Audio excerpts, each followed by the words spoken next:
Hello दोस्तों Netflix पर song of the bandits नाम का एक नया कोरियन शो रिलीज हुआ है। शो की टोटल लेंथ 9 घंटे है, जिसमें से मैंने 5 घंटे का ही इसको देखा है। मतलब 5 एपिसोड मैंने देख लिए हैं। टोटल 9 एपिसोड है 1-1 घंटे के। तो जिनको ये वीडियो छोड़कर जाना है जा सकते हैं। एंड ये शो हिंदी में भी अवेलेबल है और ये मेरा जो रिव्यू है उन्हीं 5 एपिसोड्स को लेकर है। तो शो 1920 में सेट है, जब कोरिया पर जापान का कब्जा था। एंड उस कब्जे के दौरान जो लोग वहाँ के जो आम नागरिक थे वो बहुत परेशान थे उन लोगों से, उनके जुल्मों से। तो उनसे बचने के लिए, अपने घर को बचाने के लिए, मातृभूमि को बचाने के लिए वही होता है जो इंडिया में हुआ था। मतलब क्रांतिकारी और रेवोल्यूशनरीज और देश को आज़ाद कराने वाली चीज़ें यहाँ पर हैं। तो शो में जो एक प्रॉब्लम मुझे लगी, मैंने इसको बीच में इसलिए छोड़ दिया क्योंकि शो की जो सबसे बड़ी कमी मुझे लगी वो है इसकी राइटिंग। चीज़ों को यहाँ पर बहुत अच्छे से एक्सप्लोर करके दिखाया जा सकता था, बताया जा सकता था, बेसिक्स बताए जा सकते थे। ये जो डिटेल मैंने आपको बता दी है, मैं आपको पहले पढ़कर बताता हूँ कि विकिपीडिया पर मुझे इस शो के बारे में क्या पता चला। 1920 के दशक में सेट है। जापानी कब्जे की अशांत अवधि के दौरान जोसन के लोगों को उनके रहने के स्थान से वंचित कर दिया गया और जापान में निष्कासित कर दिया गया। जो लोग अलग अलग कहानियों के साथ अराजकता की भूमि गांदो की ओर चले गए, वो कोरियाई लोगों की मातृभूमि की रक्षा के लिए एकजुट हुए। ये कहानी, ये चीज़ मुझे विकिपीडिया से पता चली। हालांकि उन्होंने हमको कुछ भी बताना जरूरी नहीं समझा। इस शो के बेसिक्स के बारे में उन्होंने हमको कुछ भी नहीं बताया, तो कहानी ही क्लियर नहीं हो पाती, चीज़ें भी बहुत अच्छे से क्लियर नहीं हो पाती। तो आप इस शो में क्या ही इन्वेस्ट कर पाओगे। 5 एपिसोड तक देखने के बाद जब सब कुछ मेरे ऊपर से बाउंसर जा रहा था, चीज़ें समझ में नहीं आ रही थी, कैरेक्टर्स के बीच की जो कॉन्वर्जेशन थी वो पूरी की पूरी बाउंसर जा रही थी, तो मैंने इसको छोड़ दिया।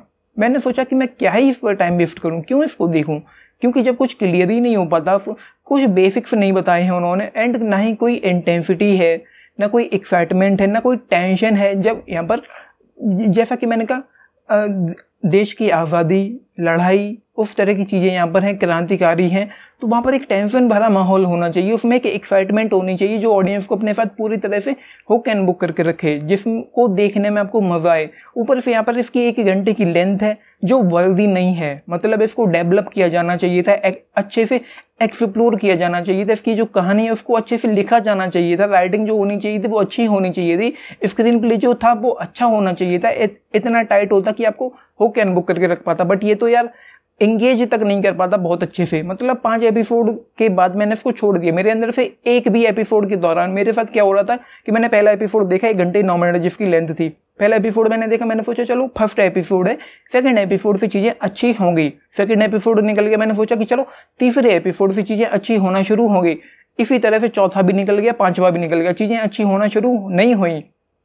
अंदर से आवाज़ नहीं आती कि मुझे ये शो आगे कंटिन्यू करना चाहिए, वो वाली चीज़ ही नहीं है। ऊपर से लेंदी फील होता है बहुत ज़्यादा। पेसिंग जो है वो ठंडी है, कोई इंटेंसिटी नहीं है, एक्साइटमेंट नहीं है, कोई टेंशन नहीं। हालांकि शो में अच्छा खासा पोटेंशियल था, लेकिन उसको हमारे सामने अच्छे से प्रेजेंट एग्जीक्यूट नहीं किया गया। तो ये चीज़ें मुझे यहाँ पर जरा भी अच्छी नहीं लगी। एटलीस्ट बेसिक्स तो क्लियर कर देते कि जापानियों का कब्जा क्यों है, किस लिए उनका कब्जा वहाँ पर है कोरिया में, वहाँ के लोगों को क्यों वहाँ पर एक्सट्रैक्ट या एक्सपेल किया जा रहा है जापान में। ये चीज़ें बताई नहीं गई। तो जब चीज़ें ही क्लियर नहीं हो पाती हैं, एंड यहाँ पर कोरिया का नाम नहीं लिया गया, यहाँ पर जोसन का नाम लिया गया है। आई गेस उस वक्त उसका नाम जोसन रहा होगा या जो भी, मुझे नहीं पता। तो ये चीज़ें यहाँ पर हैं, तो जो मुझे ज़रा भी अच्छी नहीं लगी। एंड एक चीज़ और थी, यहाँ पर 3-4 एपिसोड निकल गए लगभग, जब सिर्फ 2 लाख वॉन के लिए वो यहाँ पर सब कहानी धीरे धीरे आगे बढ़ती रहती। मतलब 2 लाख वॉन चुराने के पीछे ये 4 एपिसोड खर्च हो गए, जिनमें कुछ भी नहीं था कहानी के नाम पर। एक रेलवे लाइन बिछने वाली है गांदो से लेकर किसी और जगह तक, नाम याद नहीं रहते, न किरदारों के न जगहों के नाम आप याद कर पाओगे। बहुत ज़्यादा कन्फ्यूजन यहाँ पर होती है नामों को लेकर। तो रेलवे लाइन बिछने वाली है एंड उसके लिए खर्चे के लिए 2 लाख वॉन आ रहे हैं। तो यहाँ पर जो लुटेरे कह लो या जो यहाँ पर जो वही क्रांतिकारी लोग हैं जिनको ऐसा बोला गया है, तो वही चुराने के लिए उसको वो लोग स्ट्रगल करते रहते हैं कि अब पैसा आएगा, हम लोग चुरा लेंगे, उससे अपने लिए हथियार खरीद लेंगे। तो इस तरीके से कहानी यहाँ पर बढ़ती रहती है। 5 एपिसोड निकल गई, बस वही चल रहा है, उसी पैसे के पीछे कहानी घूम रही है। तो मेरे अंदर से आवाज़ नहीं आई कि मैं 6ठा एपिसोड देखूँ, उस पर क्लिक करूँ, तो मैंने छोड़ दिया इसको। मुझे नहीं देखना। एंड मैं ये कहूँगा कि भाई आप अपने दिमाग से काम लें, आप इस शो को देखना शुरू करें। मैं नहीं कहता कि आप मत देखो, आप देखना शुरू करो। आपको अगर अच्छा लग रहा है तो अंत तक देख लो, मैं नहीं देख पाऊंगा और ना ही मैं ये कहूँगा कि इसको स्किप करो। हालांकि मुझे ज़रा भी पसंद नहीं आया इसकी राइटिंग को लेकर, प्रेजेंटेशन एग्जीक्यूशन को लेकर एंड कॉन्सेप्ट को लेकर। एटलीस्ट डिटेल्स जो बेसिक जानकारी होती है वो हमारे सामने रखी जानी चाहिए थी, तब चीज़ें समझ में आती हमको। किरदारों में ही आप इन्वेस्ट नहीं हो पाओगे, इसकी दुनिया में इन्वेस्ट नहीं हो पाओगे। किरदारों को बहुत अच्छे से एक्सप्लोर किया जा सकता था, या मैं कहूँ कि उनके बारे में अच्छे से हमको बताया जा सकता था किरदारों के बारे में। एंड इसकी जो दुनिया है वो एक्सप्लोर हो सकती थी बहुत ज़्यादा। जैसा कि मैंने कहा शो में अच्छा खासा पोटेंशियल था, लेकिन इसका जो ट्रीटमेंट है, राइटिंग है, वो अच्छी नहीं है।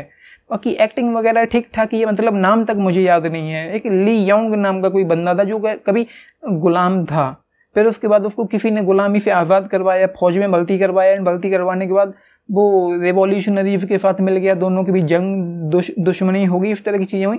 तो उससे ज़्यादा कुछ पल्ले ही नहीं पड़ा मेरे, सब कुछ बाउंसर जा रहा था जैसा कि मैंने कहा। तो बहुत ज़्यादा लेंदी है, इस वजह से मैंने इसको छोड़ दिया। आपके ऊपर है, आप देखना शुरू कर दो, आपको अच्छा लगे तो देखना। बाकी यार मुझे तो कुछ भी अच्छा नहीं लगा। जैसा कि मैंने कहा एक्साइटमेंट नहीं है, अंदर से आवाज़ नहीं आती, फीलिंग नहीं आती या मोटिवेशन नहीं आती कि मैं छठे एपिसोड पर या अगले एपिसोड पर क्लिक करूं। बाकी फाइट सीक्वेंसेस जो हैं वो अच्छे हैं, एक्शन जो शो का है वो अच्छा है, सिनेमेटोग्राफी अच्छी है, वीएफएक्स वगैरह ठीक ठाक ही हैं। तो ये है, आपने देखा है। लेकिन बताना आप लोगों का इस पर क्या टेक है। फिलहाल के लिए ऐसा कुछ भी नहीं हुआ कि न्यूडिटी या सेक्स जैसे सीन्स हों। तो फिलहाल 5 एपिसोड तक तो बिल्कुल नीट एंड क्लीन रहा, आपने देखा है। लेकिन बताना आप लोगों के इस पर जो भी टेक्स हो। बाकी लाइक शेयर एंड सब्सक्राइब भी करना चैनल को, वीडियो को। एंड मुझे पसंद नहीं आया, मुझे डिसअपॉइंट किया। हालांकि मैंने इसका टीजर ट्रेलर कुछ भी नहीं देखा था एंड तो काफ़ी एक्साइटमेंट के साथ मैंने इसको देखना शुरू किया एंड उस एक्साइटमेंट पर ये खरा नहीं उतरा कहीं से भी। बहुत ज़्यादा लेंदी फील होता है। आई गेस 6 एपिसोड में इसको ख़त्म कर देना चाहिए था, तो ये फास्ट पेस होता, डिटेलिंग पर अच्छे से काम किया जाना चाहिए था। तो ये है। लिख के बताना आप लोगों की टेक्स एंड लाइक शेयर सब्सक्राइब भी करना चैनल को, वीडियो को। And this is Nitish signing off, thank you.